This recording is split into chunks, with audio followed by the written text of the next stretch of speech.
kalau dia itu berbicara ini tesis saya ini benar, tesis saya ini soheh. Mana bukti sohehannya? Dia aja debat tak berani, hanya burka-bururan mululu. Itukah dikatakan asli? Assalamualaikum warahmatullahi wabarakatuh. Pada kesempatan yang sangat berbahagia ini kita akan menyimak sebuah video di mana dalam video tersebut salah seorang kiai kembali ngerosting para pembegal nasab. Lantas bagaimana roastingannya? Langsung saja kita simak videonya. Alhamdulillah, yang saat ini sedang terjadi saudaraku pergolakan-pergolakan, gejolak-gejolak yang ditimbulkan oleh Raden Kori atau Tengku Kori, yang ketika berbicara itu kebanyakan T-nya itu kawan-kawan. Halo kawan-kawan, saya mau menantang ini kawan-kawan. Yaitu kan Tengku Kori yang kalau bicara itu pakai T T T ta ta ta ta ta ta ta ta ta ta ta. Ya kan? Yang dia tanpa hentinya, PD-nya luar biasa, yang kaya-kaya seakan-akan ini nasab Balawi tidak nyambung ke Rasulullah, dia mati-matian membelanya. Tetapi apa kata dunia, tetapi apa kata saat ini yang sedang terjadi saudara-saudaraku. Yang saat ini sedang terjadi, mereka saat ini alhamdulillah ketika jalan itu salah, maka akan kembali ke jalan yang benar. Maksudnya jalan yang benar bagaimana? Lihat sendiri statementnya itu si Tengku Kori. Karena mungkin dia itu sudah merasa apa tertindas, mungkin dia sama si Tengku Kori ini. Saya berjuang ini mati-matian kalau tidak ada yang mendukung saya. Saya membela tesisnya Kiai Imad, kata si Tengku Kori itu. Saya digini-gini kan di Jember dan di Malang kok gak ada tombok uang atau kok gak ada. Aduh bagaimana ini, kan begitu saudaraku. Karena pada hakikatnya, pada sebenarnya ini, yang dituju si Kemat ini bukan masalah nasab Ba'alawinya, tetapi hanya untuk membenturkan. Kan begitu saudaraku. Kalau Kemat itu berani, kalau dia itu masih mempercayai kalau tesisnya itu balabal saudaraku, seharusnya dia itu berani. Tapi fakta kenyataannya potong aja itu. Otong lu. Ya. Nantang-nantang di IAIN gak berani. Sekarang dia ngunggah lagi ke ILC. Dengan tujuan supaya namanya tambah besar lagi saudaraku. Gak akan pernah itu terjadi ngelatinin orang gila kayak dia itu. Karena pada dasarnya sudah diselidiki, itu bukan hanya tesisnya aja. Kalau dia itu berbicara ini tesis saya ini benar, tesis saya ini soheh. Mana bukti sohehannya? Dia aja debat tak berani, hanya burka-bururan mululu. Itukah dikatakan asli?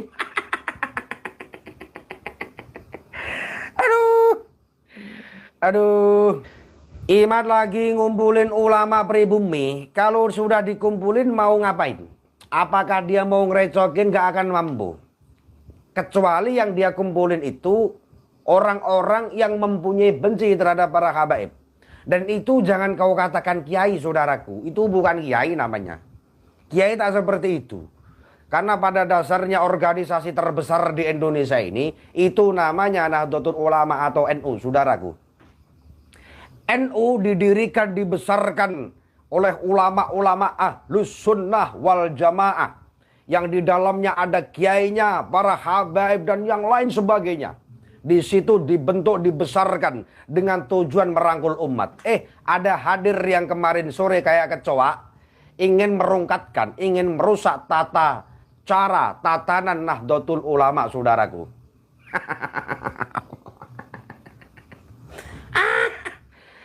Mau debat iya, tapi fakta kenyataannya kabur-kaburan. Di dalam logika berpikir, dia itu bukan mencari solusi atas dasar tesisnya, bukan. Dia itu hanya mencari masa, mana yang membela dia, mana yang membela para habib, itu tujuan mereka itu. Kalau dia itu benar-benar tesisnya itu berani diuji, fakta kenyataannya mana saudaraku? Sudah diklarifikasi. Sudah kemarin itu di Jawa Timur. Ini sekarang kemarin itu si Brengos, siapa namanya itu, yang mukanya kayak dukun itu. Kita sebagai temannya Imad akan bertanggung jawab mendatangkan Imad. Basarep, mimpi lu kejauhan ya. Kau mengatasnamakan saya temannya si Kemat ini, saya berani mendatangkan. Jangan datangkan pula, ya kan? Atas dekingan-dekingan begono. Fakta kenyataannya dia tidak berani. Begitu tok saudaraku. Muka-muka pembatal nasab gak meyakinkan. Iya, memang gak ada yang meyakinkan. Apalagi kemarin itu ada yang namanya siapa, saya lupa itu. Horor-horor itu. Waduh, dia ketemu Kanjeng Nabi, saudaraku, Kanjeng Rasul. Katanya tidak mimpi. Secara yaqdzotan, bertemu langsung. Saya mau ngambil batu, tak ada batu di sini. Mau ngambil batu adanya madu, aduh udah remah kakek, cong. Biar apa pula dia bicara seperti itu? Biar ada pengikutnya. Oh, si horor ini ternyata sudah bertemu langsung kepada Rasulullah. Terus, lu banyak pengikut gitu? Biar banyak pengikut begitu, horor. Dasar horor kau ya. Muka horor. Pikiran horor. Ngaku-ngaku ketemu Rasulullah secara yaqdzotan. Horor orang error, bukan orang error. Memang dia sudah error. Ya, si horor ini sudah error. Karena apa kalau dia error? Dia itu mungkin ingin dapat derajat yang setinggi dengan para habaib. Dia tak mampu. Jadi konsepnya dia itu mau mateni obornya para habib supaya dia itu obornya tinggi. Tinggi kagak, tolol iya. Aduh. Mereka itu sampai kapanpun dia tetap seperti itu. Nantang-nantang kowar-kowar. Supaya pendukung-pendukungnya si Mukimat ini tetap mendukung dia atas kebodohannya. Atas ketololannya. Karena dia itu sebenarnya bukan mencari kebenaran, tetapi dia itu mencari pembenaran atas ketololannya, saudara. Dia itu keluar-keluar. Sekarang saya ingin menswiping para habaib, mana buktinya? Terus kemarin ada lagi, saya menolak keras atas datangnya Habib Syekh di salah satu kabupaten di Jawa Timur. Tujuan Anda itu apa, saudara? Tujuan Anda ingin apa? Terus Anda berkata pribumi, terus Anda paling Nusantara begitu? Terus Anda paling hebat gitu? Terus Anda kayak punya Indonesia sendiri begitu? Lu beli kaca yang besar, yang ukurannya 5 kali 5 meter. Lu lihat muka lu. Saya ini pantas dak bicara kayak gitu? Begitu saudaraku. Ya. Mengatasnamakan tesis ini asli, yang lain palsu, ini palsu, ini palsu. Aduh. Otak itu kalau setelannya sudah setelan koclok, mau bagaimanapun akan tetap koclok, saudara. Itu hanya orang keblinger. Insya Allah orang Banyuwangi soleh-soleh. Alhamdulillah wa syukurillah ala nikmatillah. Alhamdulillah. Banyak ulama-ulama di Banyuwangi, saudaraku, yang tidak bisa saya sebut satu persatunya. Atau saya khawatir ketika saya menyebut nanti berdampak terhadap beliau. Di Banyuwangi, Masya Allah, di daerah Genteng sana, sini, sono, sini. Itu ada pondok pesantren sepuh-sepuh. Pondok pesantren salafus soleh. Pondok pesantren yang begitu dahsyatnya mencintai para kiai. Mencintai para habaib. Menjunjung tinggi perdamaian. Menjunjung tinggi persaudaraan. Tidak seperti orang sebelah ini, saudara. Mungkin si Kemat ini akan berhenti berbicara seperti itu kalau dia itu diangkat oleh anak buahnya menjadi rasul. Maka dia mungkin akan berhenti. Betul kata kau abangku ya. Ya, si Kimat ini, si Mukemat ini akan berhenti, dia mengatakan ini palsu, yang asli Mukimat sendiri. Ketika nantinya dia diangkat ya menjadi nabi, mungkin dia akan berhenti. Kalau belum diangkat anak buahnya itu, dia tak akan berhenti. Karena untuk ketelanjutannya, untuk kelanjutannya, biar dia bisa makan ya kayak gitu, saudaraku, paham kan? Alhamdulillah kalau paham. Omongannya Ceki kok kayak gitu sih? Ya emang kenapa? Memang kenyataannya seperti itu. Apalagi orang yang mukanya kayak Cakil Buntung itu. Tahu kan Cakil Buntung si horor itu? Yang ngaku-ngaku ketemu Rasulullah. Tapi dari lihat mukanya itu tak nampak. Tak nampak ada ulama-ulamanya, saya lihat tak nampak. Muka ulama enggak. Kayak Buto Cakil iya. Bukan Buto Cakil, kayak Cakil itu loh. Kayak boneka Asepso. Aku Cah Solom sangat cinta Habib ulama. Ke Ustadz lurus. Mantap. Kita ngopi abangku. Ketika mereka menguar-nguarkan para Habib itu tidak nyambung ke Rasulullah. Maka sebenarnya dia sendiri menjepit tubuhnya di dalam ucapannya sendiri. Takkan pernah mereka itu bisa maju sukses, takkan pernah saudaraku. Buktikan aja omongan Ceki. Kan Ceki mengkantor mereka sudah 3 tahun ini kalau Anda itu mengikuti saya dari awal. Ya awal-awalnya memang TIJ gendeng itu. Kau tahu tit gendeng yang kayak bencong itu kan? Nah, itu dulu saya roasting nangis-nangis dia. Saya roasting Ceki. Saya roasting sampai masuk penjara dia saudaraku. Ya. Setelah dia keluar dari penjara, dia menyatakan minta maaf terhadap saya. Ya saya maafkan. Jadi yang paling berat itu bukan memaafkan saudaraku, minta maaf. Karena yang salah ketek pos roda dulu dia minta maaf ke saya, akhirnya saya maafin. Iya, ketek saya maafin. Jadi begini saudaraku konsepnya. Konsepnya tuh seperti ini.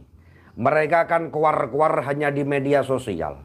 Maka mengkanter mereka pun kita ikut di media sosial. Faham kan? Faham. Dia keluar-keluar kapan kita diskusikan hanya di media sosial dia. Kita pun membalasnya di media sosial pula saudaraku.